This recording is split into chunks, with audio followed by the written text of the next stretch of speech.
Huawei's P60 Pro released in China back in March 2023, but it has finally landed in the UK and Europe.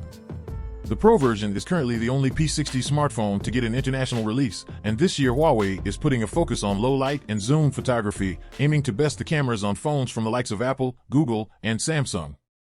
As it's a Huawei phone, it does not support Google services or the Google Play Store, which has a big impact on the software front, especially if you're used to the traditional Western Android experience.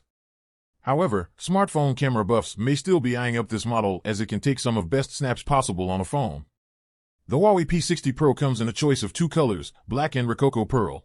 It's got a lovely sheen to it and isn't prone to catching fingerprints like some other models. The Rococo Pearl model is pound 100/euro 200 more expensive than the standard black, so you'll have to pay out for that stunning finish. This looks and feels like a high-end, premium phone, with a curved shape that is easy to hold and use. That is aided by its lightweight, 200G, and slim build, 8.3mm, and it isn't humongous like other models such as the Samsung Galaxy S23 Ultra and the iPhone 14 Pro Max. The camera module is on the left-hand side, with the main sensor dominating the design, a departure from the two big circular lenses seen on the Huawei P50 Pro. It does stick out, so the phone doesn't fully sit flat when placed back down, but as you can see, it's designed to look and shoot like a camera in landscape. There's one USB-C port and a dual SIM slot that also takes Huawei's proprietary nano memory cards for more storage. There isn't a headphone jack, but that is expected with a phone of this price point. The P60 Pro has an IP68 rating, so it has a decent level of water resistance. Huawei also throws in an accompanying clear case in the box, should you want some extra protection. Overall, Huawei has once again produced a stunning flagship smartphone with the P60 Pro that stands out from the crowd. The Huawei P60 Pro comes kit with a 6.67 inches curved glass display with a resolution of 2700 by 1220, which is high definition but has a higher pixel density than 1080p standard HD. The quality is similar to what you'll find on the iPhone 14 Pro, but not quite as impressive as rivals such as the Galaxy S23 Plus, which has a QHD Plus panel. It looks great. Colors are bold and bright, making it great for watching videos. There's a little bit of glare under direct sunlight, but not enough to make the display unreadable. The always-on display is enabled as default and shows the time and notifications when the screen is off, though you can turn this feature off if you're concerned about battery life. The under-display fingerprint sensor worked well, though face recognition did sometimes falter in low light, or if I was wearing glasses.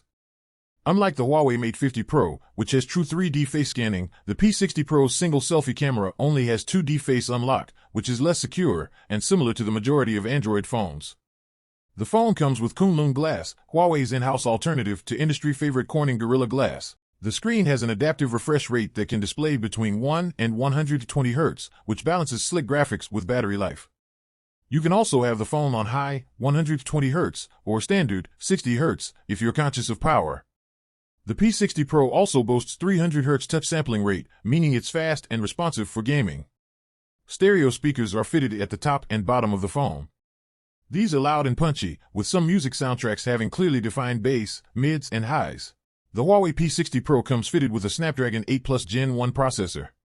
This is the same chip seen in the Samsung Galaxy Z Flip 4, the Xiaomi 12 Ultra, and the OnePlus 10T.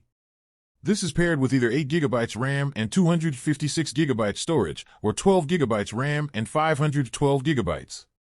Nonetheless, the 8 Plus Gen 1 is a perfectly capable chip. I was able to multitask with ease, streaming videos on Twitch and browsing social media with no stuttering or lag. But due to Huawei's ongoing tensions with the US trade industry, there is no 5G support, you'll have to make do with 4G. I did notice the difference when out and about, with web pages loading much slower than they usually do on my usual 5G phone. Huawei aimed to impress with the P60 Pro camera, and it's safe to say it has solidly delivered. The phone has a triple camera setup led by a 48MP main lens that has the same physical variable aperture text seen on the Mate 50 Pro. It has a moving part that allows you to choose for steps between f/1.4 and f/4.0 in a dedicated aperture mode in the camera app. You can also go more granular with 5 steps of virtual aperture. This makes the manual controls a little more akin to a DSLR camera. Being able to change the aperture on the P60 Pro lets you create a natural background blur on closer subjects without the use of software, or open up the lens to take in more of a landscape shot and keep all planes in focus. Being able to ramp up to f/4.0 also helps let in more light to get better shots when light is scarce. This clever main lens is complemented by a 13MP ultra-wide lens with an f/2.2 aperture, and perhaps most excitingly, a 48MP telephoto camera with a f/2.1 aperture and 3.5x optical zoom. This camera setup excels for zoomed-in low-light shots. I was able to capture this sunset shot of a giraffe at 3.5x zoom, with the camera handling the orange glow of the sun's rays without blowing out the rest of the shot whilst balancing the shadows on the ground and retaining the detailed print on the animal. It's certainly one of the most impressive photos I've ever taken on a smartphone camera, and I didn't have to try too hard.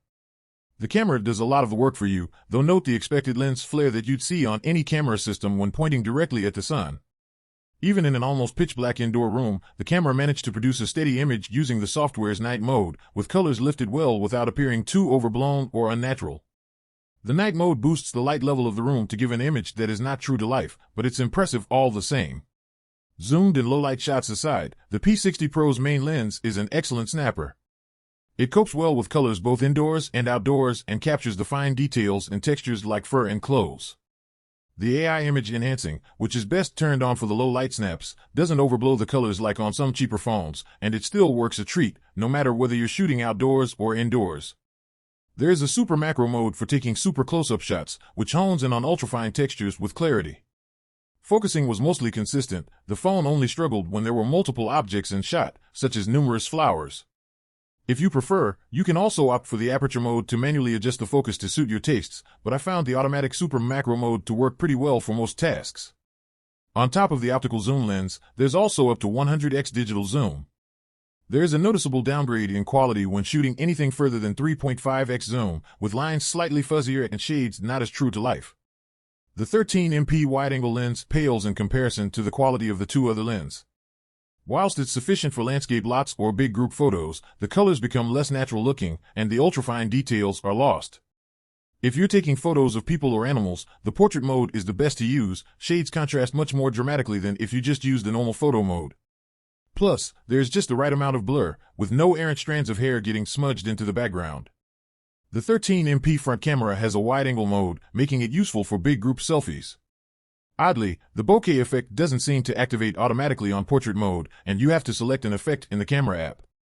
Video recording is available in 4K, 1080p, and 720p in both 30 frames per second and 60 frames per second. The microphones pick up a decent level of audio, and videos remain solidly steady if you're moving about. There is a 4,815 mAh battery packed into the P60 Pro. As flagship phones go, the battery life is better than some rivals. I managed around a day and a half on average, streaming Twitch, taking photos, and using Huawei's pedal maps. If you're snapping tons of photos and videos and have the brightness whacked all the way up, then the battery will naturally drain quicker. Charging-wise, the P60 Pro comes with an 88W brick and accompanying USB-C cable. This can juice the phone from flat to 89% in 30 minutes, so even a 5-minute charge should get you a decent amount of usage before you head out of the door. Just make sure you enable turbo mode if you want the fastest charging speeds. In addition, it also supports 50W wireless charging and 7.5W reverse wireless charging. It's worth noting that the phone got warm during fast charging, which is common for phones with this technology, but something to keep in mind when it comes to the long-term battery health. If you're used to the Google ecosystem like me, then you'll find the Huawei P60 Pro quite hard going, but that doesn't make it completely unusable. The P60 Pro runs on EMUI 13.1, an open-source skin based on Android. Rather than Google Play, Huawei uses its own App Gallery app store, which isn't the most user-friendly. It's chock full of ads and just doesn't have the same clean finish that the Google equivalent boasts. On top of that, it doesn't include many of the standard Western apps like WhatsApp, Facebook, Twitter, Netflix, and PayPal. You can still search for these in the App Gallery or on Huawei search engine pedal search, and the results sometimes link to APK versions of these apps that you can install from other websites. This is known as sideloading, and doing so on Android is perfectly legal, but it can be confusing. Once they were downloaded and installed, apps worked as usual. I still got notifications and had no issues with apps crashing. Google apps use Google servers, so whilst they can be installed, they won't work as usual, so you can't sync your Google Calendar or sign into Google Apps. You also can't use the likes of Uber and Citymapper, as they base their data off Google Maps. Huawei does include its own Google alternatives like Pedal Maps, which I found to be accurate for getting around London when it came to buses and trains. If you use Google Apps, then I suggest looking elsewhere. App woes aside, the Huawei P60 Pro has a layout that reminds me of Xiaomi's MIUI in some respects. It adopts Apple's quick navigation of swiping down from the top of the screen for the notification shade, with a right swipe down from the top pulling up quick settings. To summarize, if the lack of Google services isn't an issue for you, then the Huawei P60 Pro could still be a consideration. There is no doubt the Huawei P60 Pro packs some serious camera technology, and if you've been searching for something that can take close-up shots in extremely dark conditions whilst retaining tons of detail, then this smartphone can't really be beaten. On top of that, it has a stunning durable design, excellent battery life with great fast charging tech, and slick performance. What do you think? Tell us down in the comments section. Be sure to subscribe and activate the notifications bell. Thank you for watching.